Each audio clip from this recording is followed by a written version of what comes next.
Have you ever said yes to something and then felt that quiet drop in your chest right after? Not anger, not resentment, at least not yet. Just that feeling, oh, I shouldn't have agreed to that. If you felt that before, you're not doing anything wrong. That moment is actually doing you a favor. It's a signal. Hi, I'm Tiffany. If you're new here, this is a part of my Lead Yourself series. If you want to make clear decisions in relationships or at work without disappearing, overreacting, or slowly losing influence, stay with me.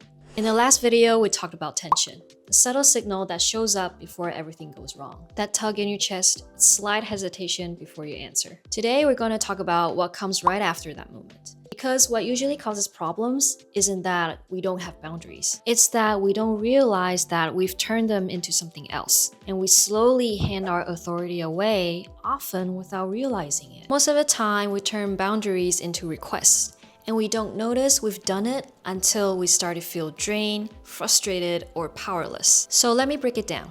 A request is an ask. You're hoping the other person will remember, understand, and respond kindly. A boundary, on the other hand, is a condition. It quietly defines what you can and cannot do, and what happens if it is not respected. The tricky part is that when we're uncomfortable, we tend to blur these two. We soften things, we hint, and we say things like, I'm kind of busy, I'll try, and hoping that's enough. And sometimes it works for a while, until it doesn't. I saw this really clearly when I was managing a gym back in the days. A client came to me one day to complain about her trainer. She told me that she could never get the time slots that she wanted, so she would either want a refund or to switch trainers. So I looked into it, and what I noticed was that she almost always said yes to anything. By anything, I meant like she acted like she was flexible all the time, and she took whatever time slot was offered to her. She assumed that casual conversations would signal her preferences to her trainer. She thought being agreeable would eventually be noticed.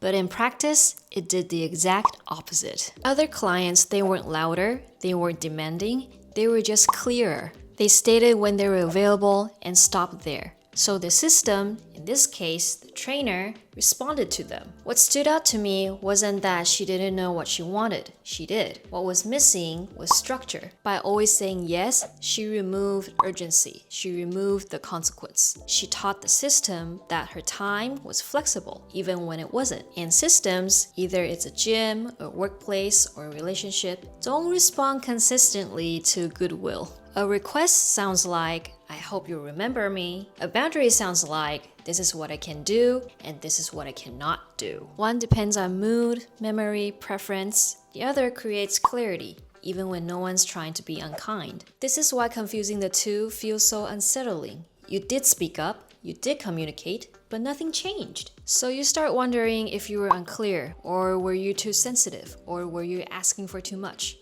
Does this sound familiar? Often the issue wasn't awareness. It was that the situation had no structure to hold it, and we haven't noticed a pattern, how small yeses quietly give our power away. If you watched the first video, this is the next layer of self-leadership.